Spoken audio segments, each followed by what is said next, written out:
Hi, everyone, and welcome to the House of Lou podcast. I'm your host, Veronica Theodoro. This episode of House of Lou is sponsored by Habitat for Humanity. By the time this episode airs, the holiday season will be in full swing. It's my favorite time of the year. And one of the things that I love the most are the parties and the get-togethers, the invitations, and all the reasons we have to celebrate with family and friends. I also think it's extra special because people tend to entertain more often at their homes. At least this has been my experience. And it got me thinking about the topic of house party etiquette and what it means to be both a gracious host and guest. I've invited two women onto the pod today who know a thing or two about making people feel special and at home. Susie Bush-Transu is the founder of the unique retail concept Hearth and Soul. Her shops look and feel like the inside of a house and are beautifully designed with curated items from near and far. Courtney Winnett studied fine art and is the graphic design talent behind Courtney Winnett Design, a firm that specializes in dreaming up unforgettable stationery, invitations, and branding. We're going to explore what it means to be a well-mannered party guest and host in our ever-changing, connected world. I'm so excited to hear how they navigate the joys and challenges of home parties. But before we get started, here's what's been going on in and around my house. Hi, everyone. It's so nice to be back in the studio, I have to say. It feels like a bit of a reprieve from all the busyness lately. We sent this year's Architect and Designer Awards submissions to the judges, and it feels so good to have that deadline behind us.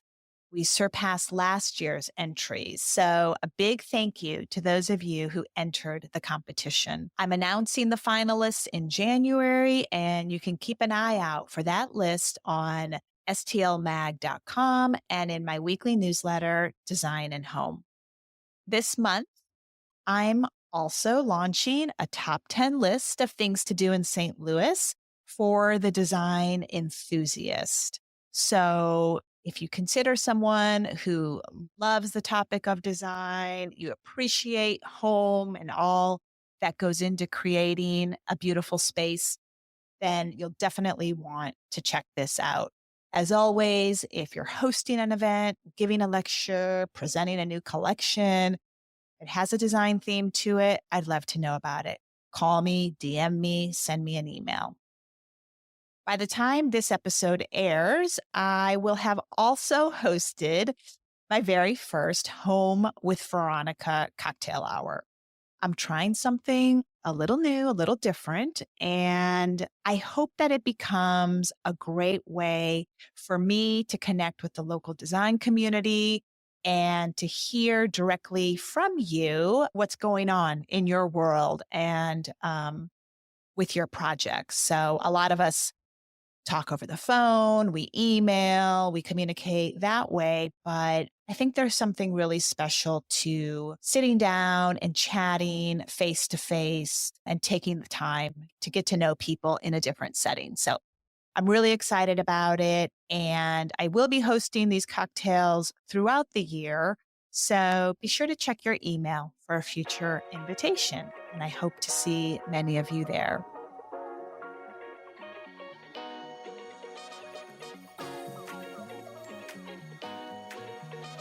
We'll be right back. Did you know Habitat for Humanity St. Louis restores are open to the public? Anyone can shop and donate for new and used building materials, furniture, and home improvement supplies. Find your bargain at Habitat for Humanity restores while also supporting affordable housing right here in St. Louis. To learn about store locations and hours of operation, visit habitatstl.org. Welcome back, everyone. So good to see you, Susie, Courtney. Thanks for joining us today. Absolutely. I should mention that Susie is joining us remotely from Tallahassee, Florida. We're so glad that she was able to join us this morning. I have to say that This is a really fun and exciting topic to talk about. I did some crowdsourcing this week and I got a lot of feedback from readers. It seems like everyone either has a question or opinion or has had an experience that has stayed with them. So I think this is the best time to talk about party etiquette. So let's jump right in. Um, my first question is from a reader of my newsletter who wrote in to talk about a pet peeve of hers. She noticed that people either will not RSVP and she has to chase them down, or some will say they're coming to the party and not show up. What should the hostess do in this situation? And better yet, are there ways to gently encourage people to RSVP? Courtney, why don't you take it? Okay. Yeah. Because I have a lot of knowledge on this, I guess, as an invitation designer. So I guess I should say it's great to send like a printed formal invitation. So then you can put on there to kindly reply, be it, via email or a phone call, text, whatever. Or, if you want to get a little fancy, you can do a mail back reply card.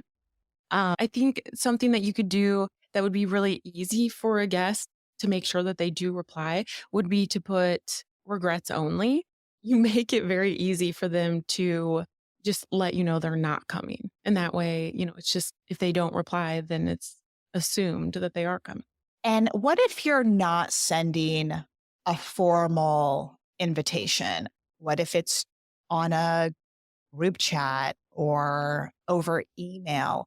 How do people feel about setting, like in my world, a deadline to reply? Is that helpful? Susie, what do you think? I think as specific as you can be is very helpful. I think that you should always be personal in who you are RSVPing to, because if they have an association with that person, I think they're more likely to respond. And I don't think there's anything wrong if you're doing an email or, some type of a virtual invite that you send it out multiple times to get those RSVPs and make it as easy as possible. Either it's a one-click response or giving them an email and a text option so that it's just user-friendly for the responder. And then at the end of the week before, let's say, I just start texting and saying, hey, checking in, hadn't heard from you yet, and would love to know whether you're able to join us. And then if people can't, so if they accept and then they don't come, I would always encourage my friends to let me know if they cannot and not to feel bad if they've had a change of plans, if somebody is sick, even if it's last minute, so you can make a quick table adjustment. And I just think that's part of the conversation leading up to the event.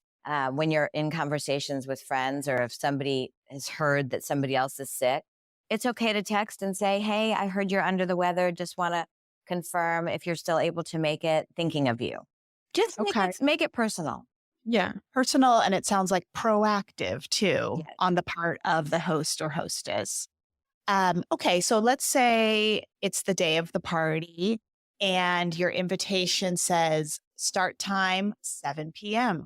People want to know what time they should arrive. If it starts at 7, I think try to get there by 7, but don't get there too early. Because that is a pet peeve of mine, that if I'm like hosting something and people arrive 30 minutes early, even 15 minutes early. People do that? They arrive early? Yes, people arrive early. I agree. Don't be early. Yeah, because it's like you're always doing like last minute setup, whatever. And then people come in and it's like, what are you doing here? Yeah, my husband likes to poke fun at me a little bit because I tend to be the person who, if the start time is 7, between 7 and 7:05, and he always says, you've got to give people like a 15-minute grace period. So maybe there's like a happy middle ground somewhere there. Susie, what do you think? I think anytime after 7 is great. I wouldn't be later than 7:15, 7:20. And if the invite does specify kind of cocktail, sit down, dinner, I think that's actually helpful because you definitely don't want to arrive after everybody sits down. But generally within that first 15 minutes of start, but I agree, don't arrive early. I'm always running around to make sure the candles are lit, the music is on, the appetizers are out, whatever it is. So I appreciate not having the early arrivals as well. A friend of mine, actually, who I consider to be a wonderful host, posed this question. During the busy holiday party season, when some people are juggling multiple events, how long is it polite to stay at one party when you have another function to attend to on the same night? So, party hopping on one night. How long do you need to stay to show respect and love for your host? Susie, what do you think? Well, if it's a sit down dinner, I think you need to stay for dinner unless you've told the host that you're only going to be there for cocktails. And I think that is okay to say, oh my goodness, I absolutely want to come. I do have another commitment. Is it all right if I just join for cocktails? I think that's fine. Better to know up front, better to communicate directly. But if it is a sit down dinner, I would encourage you not to leave if they are planning for you to stay at the event or at the party. And I would say if it's just open, you've got 2 cocktail parties, 30 to 45 minutes. Courtney, what do you think? Well, I was going to say you should definitely let the host know in advance that, you're planning to stay for a short time because you have another party to go to. I was going to say an hour, I think would be a good amount of time. It sounds like communication again, right? Yeah. It's just really important in a situation like that one. This is kind of a cute one. What should I do with my dog? He's a part of the family, but he can be overly enthusiastic when people come over. Does he stay in the house or do you send him away? So this one really hits close to home for me because I have a very rambunctious dog. So anytime I host an event, he is being sent away, be it to my parents' house or doggy daycare, because he's just too much. Simple as that. And, you might have guests that don't like dogs. So you always want to be aware of that. You don't want to make anyone uncomfortable. So ship them off. Are you in the same camp, Susie? Absolutely. We have 5 dogs. So we are in dog management mode all the time. And yes, I would either, put them out in an area outside if you have a fenced in area, put them somewhere too that you don't hear them barking if you haven't removed them, from your home and sent them away, because that can cause stress for the host and for the guest. Yes. So yes, dog management is a real thing. How important is it to have a seat, a chair, a space on the sofa for each guest who you've invited to your home? I always think at a cocktail party, a lot of people don't really sit down. So I'm thinking back to a party that I had several months ago and I rented like tall cocktail tables. And so that was really nice. So people kind of stand around, but I don't think you necessarily have to have a seat for everyone, especially at like a cocktail party, Right. because not Okay. everyone's going to lounge around. Right. It's more mingling Yeah. and so forth. Yeah. Susie, do you want to weigh in on that? So the only thing I would say is it depends on your space. So I agree that you should have tables, especially if you're doing appetizers and drinks, which normally I would recommend that you always have food when you're serving drinks. So it's good to have spaces that people can set things down. And I think it's always important to have some seating for those that need to sit down for any reason. But I agree for cocktail, you don't have to have a seat for everybody. For dinner parties, I do love, unless they're very, very, very close friends and you don't need to assign seats, I think it's important to have place setting, seat assignments so that people aren't uncomfortable if they don't really know people. And then you really need to give some thought and spend some time on enhancing conversation and providing that, that comfort in the conversation in terms of who's sitting next to who. That's an interesting point. Over the years, things that I've read, so forth, some people like to create seating arrangements where people don't really know the people who are seated next to them, just because it creates a more, I don't know, maybe dynamic environment. You learn something new about someone you didn't know. But I do see the benefit as well of creating that sense of comfort by having someone who's familiar to one side of you. How do you all feel about that? Well, it's funny that you say that because I was actually going to mention that I have some neighbors that love to host dinner parties. And they always make their seating arrangement where you do not sit next to your significant other. I love it because I've met some really great people over the last couple years just by going to their dinner parties and having to sit next to someone that I don't know. Right. So yeah, I like that. You like that? Yeah. Okay. I also love getting to know other people. I try and seat people according to having just one interest that is in common. So they know somebody that went to a university and they also are close with somebody that went to the same university. They sit together. So common interest, but also not knowing each other so that they can have a really engaging, fun conversation. Even in business, somebody works in a common industry or they have that 6 degree of separation that you know that they have a common person that they know. So that they have something to start the engaging conversation. Right. Right. Okay. Great. How about this topic around food sensitivities, dietary preferences? This has become a bigger part of our collective society. I have been guilty in the past of not thinking about a guest who was a vegetarian. And boy, was I embarrassed when she arrived because, she was really, really committed. But it really made me think like, oh my gosh, I really dropped the ball there. What are the expectations of the host? Should she ask if there are food restrictions, or how can we go about finding out without calling attention to particular guests? Or should we, again, just be proactive and direct? Susie, what do you think? I like to provide alternatives. So I don't have to ask in advance. I just know that I have an option for somebody that has a certain allergy or, prefers vegan or doesn't drink. So I have a mocktail. We do the same thing when we're hosting at Hearth and Soul to try and have those variety of options so that you do meet everybody's needs as best as you can.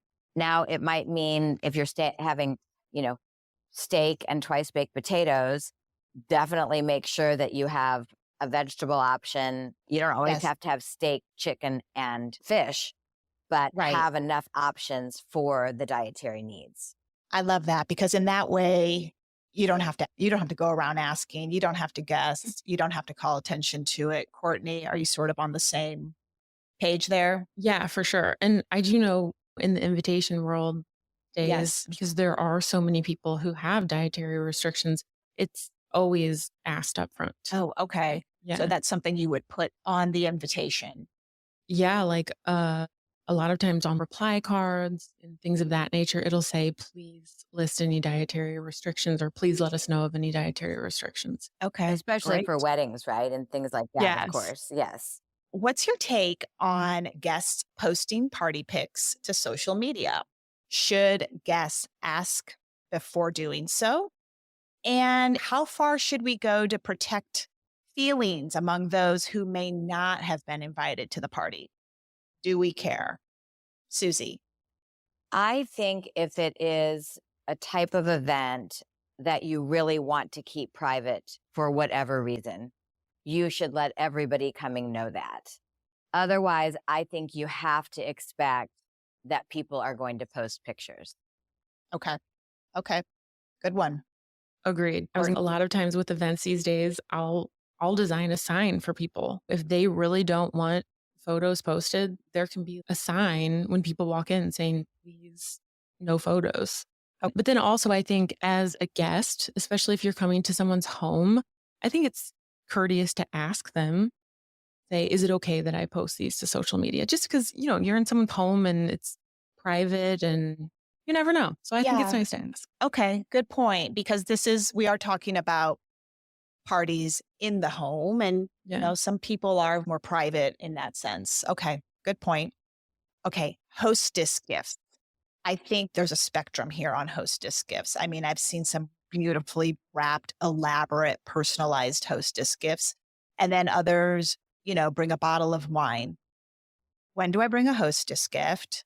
Does the hostess need to send a thank you note for that gift? Should I open the gift right away and in front of the person who brought it? And what are some of your favorite gifts? I know there's a lot there. Courtney, why don't we start with you? to what type of event would you bring a hostess gift?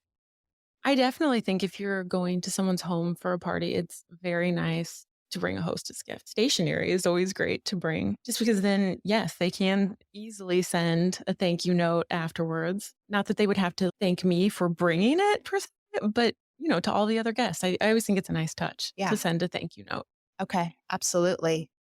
Susie, what about you? The easiest question that you just posed, I think, is you absolutely do not open them in front of the other guests. If somebody didn't bring a hostess gift, you never want to make that other person feel uncomfortable. So Good point. save them. However, if somebody brings a bottle of wine, I always think it's nice to say, would you like me to open that? Because they might have brought the bottle of wine because they would enjoy it too, right? Right. So go ahead and offer that. But I do think it's nice. It's a nice gesture. People really spend a lot of time putting together an occasion that is meaningful. And I think it's nice. It doesn't have to be overdone. It doesn't have to be expensive. I think it just needs to be heartfelt and something that'll bring a smile. Do you have a favorite hostess gift? You curate a collection of items and you see a lot. I'm curious what you might bring to a party. Well, I love a candle. I love a little fresh flower bouquet in a beautiful little vase that they can keep. I love our Louis Sherry chocolate collections. So I think any of those things are nice. Again, just something that'll bring a smile and a little happy to say, thank you for including me. Yes. And one thing about flowers that I read and I thought was a really great tip is you never want to create more work for your hostess. So maybe the flower arrangement should already come in water or like in some kind of container. Mhm. Oh, I think so. Just a little vase that you could really maybe just put in your guest bathroom, that would enhance the occasion. Love that. Love that. At a large party, do I need to find the hostess to say goodbye? Courtney? A large party? I don't think so. Because sometimes you need to leave and it can be hard to find that person. And, they're already busy talking to so many other people that I think fine to not say goodbye. Okay. Great. Susie, how do you feel about Oh, that? the Irish exit. Yes. Maybe I am a fan of the Irish exit. It's funny because I do like to kind of go to bed earlier than a lot of people. It depends on the party, right? It depends on the host. If it's a close friend, they understand that and I can give them a hug real quickly and they know what's going on, right? If it's a large party, I wouldn't probably interrupt somebody in conversation, but I always love to say goodbye if I can. Okay. Courtney, I think you would probably have some really great advice on this one. When do I know when a party invitation extends to children or to a spouse or partner? And is it ever okay to ask if I can bring someone to an event? Okay.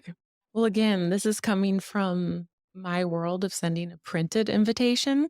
Etiquette wise, you should address the invitation to exactly who is invited. So, like if it says the Winnett family, then the whole family is invited.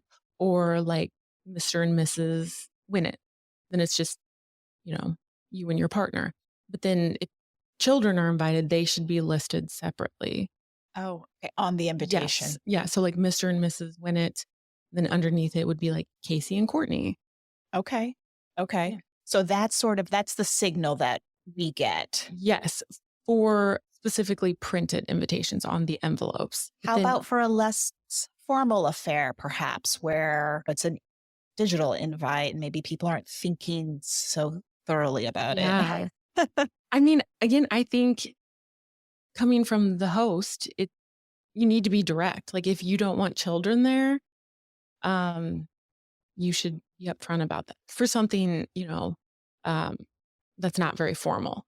But like a wedding, again, not to talk about weddings, but I don't think that you should ever list no children allowed or anything like that.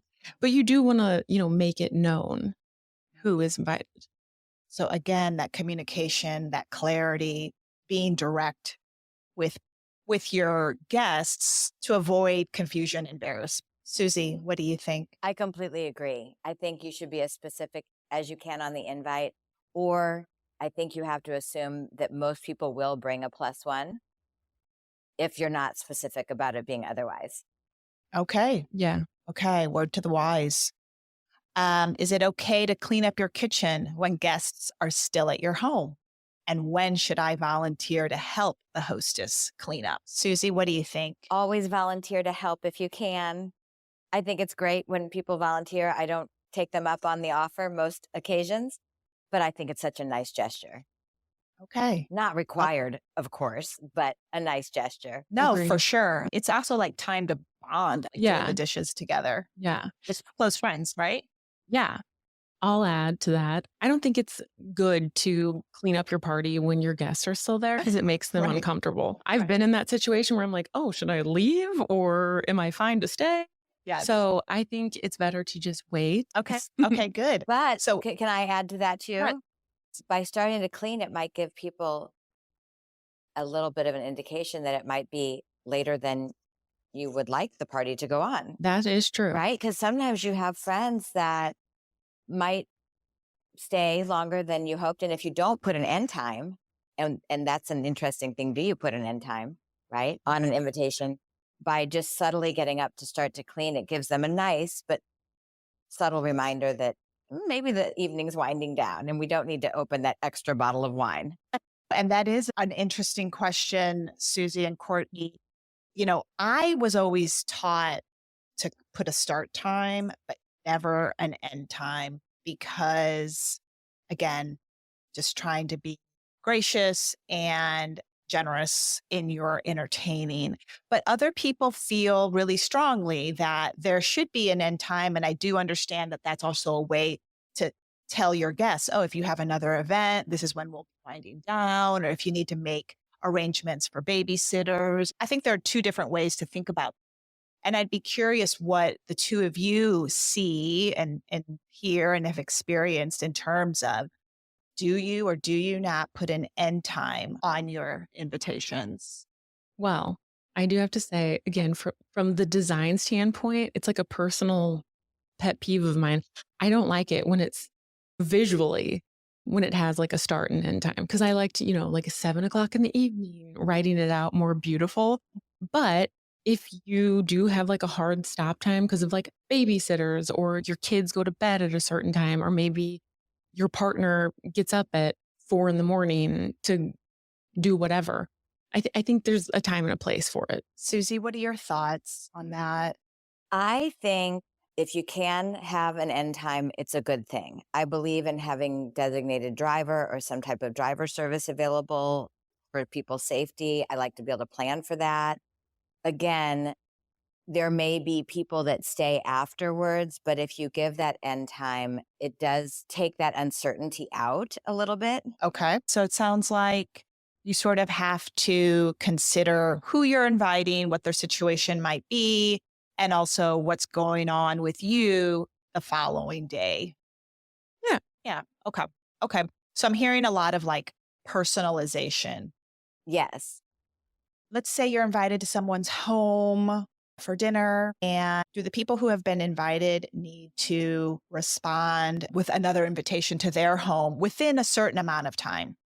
I know that I have not done that myself over the years, and I feel really badly about it now that I think about it, because lots of people brought this up to me. The whole concept, not my own doing. Courtney, what do you think? This is a tough one for me because I want to say yes. It's always nice, to reciprocate the favor, the party. But my husband and I bought a historic home that has a lot of renovations constantly going on. So we can't really host a party right now. Yep. So, I mean, as much as I would like to say yes, because I love to host a party, I don't think that it's necessarily expected. Okay. Okay. I'm glad to hear you talk like that. Susie, what are your thoughts? What's been your experience? I agree. I don't think it's expected. I think it's nice. And I think it is, as a host, important to think through who you're inviting on a certain occasion so that the gathering is, because the company is most important over food, over beverage, over everything, right? It's the company, it's the conversation. So I certainly don't think there's any timeline for inviting somebody that has invited you. I would just try and plan for the best occasion to bring a group together where it is a great experience for everybody. And if you don't have that, whether you're under construction, whatever the situation may be, no need to feel guilty about it. Love that. Because at the end of the day, hosting people in your home is something that you want to do, right? Yeah. You're doing that because it makes you feel good as well as you're bringing together a community of people to celebrate. Final two questions. What exactly is an open house? This term gets used a lot, especially around the holidays. To me, an open house indicates that it's, more of a casual vibe party. And I think a lot of times with an open house, it will have like a start time and an end time, and you're welcome to come anytime in between. Exactly. Like if it's from 11 a.m. to 2 p.m. or something, you can come anytime. You don't have to be there right at 11. Something more laid back, I would say. Do you agree with that, Susie? Absolutely. And I love an open house because all of the worries that you talked about earlier about, oh gosh, I've got multiple things to go to, or is it bad to leave a little bit early? When can I get there? All of that goes, off the table in terms of a worry. So I think it's wonderful as long as the host can accommodate that, because it puts a little bit more of a burden on the host versus the party goer, because you might have an influx of more people at one time that you haven't been able to plan for, right? So the host has to be a little bit more flexible of crowd control in that situation. And speaking about the role of the host, should the appetizers come out right away with the welcome drink? Or do we do welcome drink first, let a little bit of time pass, more people show up? What's your thought about that? I love having the food out from the very start. Because some people have had a long day and they are hungry. And I love taking care of that need or want of a friend that's coming to the house. So I say food and beverage and music and lighting and all ready to go at the start. I agree. I think bring it all out. And final question, what are your tips for making guests feel comfortable and at home? How can you be the best hostess to the people who you've invited? I think greeting your guests right away is a good way to go about it. And making them feel at home by saying, the bathroom's this way, the food is over here, the bar is this way. Just making sure they just feel welcome. Orienting them to the home a little bit. Yes. Okay. Yeah. Not that you have to give like a full home tour as soon as they get there, even though I would personally love that. Would be great. I know. I would love that. Susie? I think absolutely greeting personally at the door and then making introductions, connecting people. That to me is one of the best part, again, because the company is one of the most important things for the occasion. Absolutely. Well, I think we've covered everything. Thank you, ladies, so much for joining me, for your incredible ideas. And I hope all of you listening will think about the home as a place to gather. And now on to these views. I don't know about you, but one of the things that I love about this time of year is that there's really no shortage of events to go to. If you are looking to do something with your friends or your spouse or your children, there's something for all of us. I'm planning to attend at least one of these following events, and I wanted to be sure to share them with you. The first is the Missouri Botanical Gardens Holiday Wreath Display. This is where 10 local florists show off their wreath designs in a range of styles. I think my mom in particular would love this because she adores decorating for Christmas and the holidays. So I think we'll go together. If you're not able to get there this month, the wreath display will be available through January 4th. If you're looking for something to do with a daughter, perhaps a niece, a friend, how about enrolling in a class on winter flower arranging? There's one that will be taking place on December 20th from 10 to 11:30 a.m. at the studio at Bowood. And that class will be given by Sarah Ward of Wildflowers, also in the Central West End. For those of you who like to wait until the very last week to do your holiday shopping, I want to suggest the holiday market on the Boulevard in Richmond Heights. And that will be taking place December 22nd. There will be lots of vendors, including the shops from the Boulevard, as well as those selling handmade gifts, and of course, everyone's favorite seasonal produce. I hope you find something that really resonates with you and that you enjoy it with a friend or a family member. Thanks for listening to the House of Lou podcast. Be sure to follow us and share the episodes with your friends. Be in touch. Subscribe to our design and home newsletter at stlmag.com/newsletters and follow along on Instagram at St. Louis Mag. You can follow me at VT Lookbook. If you loved what you heard, show us some love by rating and reviewing us on Apple Podcasts, Spotify, and wherever you choose to listen. We'll see you next time. And just remember, there's so much to see in St. Louis if you know where to look.